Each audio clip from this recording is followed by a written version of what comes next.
Ngiyakhuleka kunina besilo ubhejane ephuma esiqwini ngoba kade bemvalele. Impunga yesintu yanibingelela enhla nezansi kwesifundazwe sisonke sikaMthaniya. Namuhla ngifisa ukuthi-ke sibuke indaba yenzilo. Nakuba ngingeke ngigeqe amagula ngizokha phezulu, angithandi ukukha enzikeni, kodwa engizokusho kuzoba nomqondo osabalele kakhulu. Yini ukuzila? Yini inzilo? Ngifisa ukuthi lezo zinto zombili namhlanje ngikwazi ukuthi ngikwenzele zona zikucacele emqondweni wakho.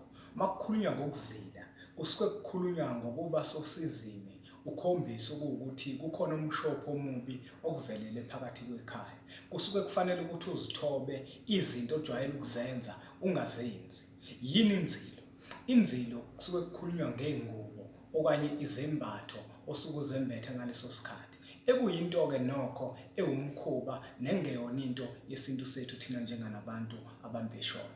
Ngesikhathi sendulo siyathola ukuthi umuntu wayethi uma ezilile wayekade ebonakala lowo muntu ngokuthi abe manikiniki ngesizathu sokuthi kukhona umshophi phela omvelele kwakwenzela ukuthi nabantu abaphilayo emphakathini abaphilisana naye bakwazi ukuthi bambone ukuthi lo muntu lo isimo akusona usethunzini elimnyama.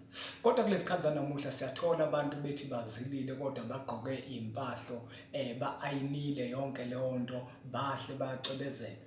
Lokho sithi isintu kuphambene nesintu sethu nomthetho wesintu sethu.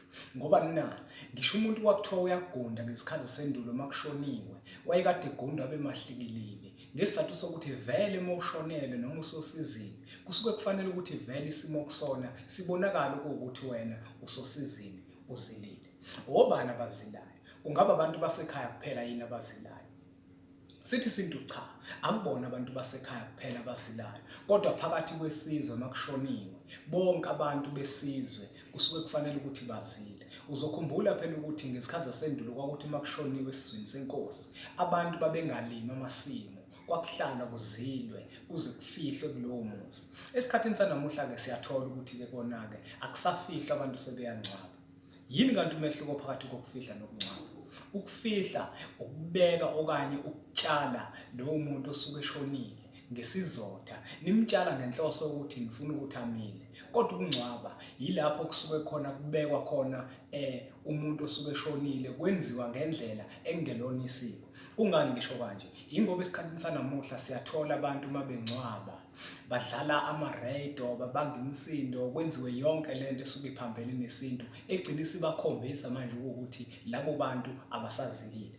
Ngithe ngiyimpunga yesintu angithandi ukuthi ngigeqe amagula, kodwa uma kuwukuthi uyafisa ukwazi kabanzi ngokuzila, ikhona incwadi ezophuma yempunga yesintu umlekeleli uMfokambanjwa esihloko sithi amava ahlabahlosile. Ngibonge.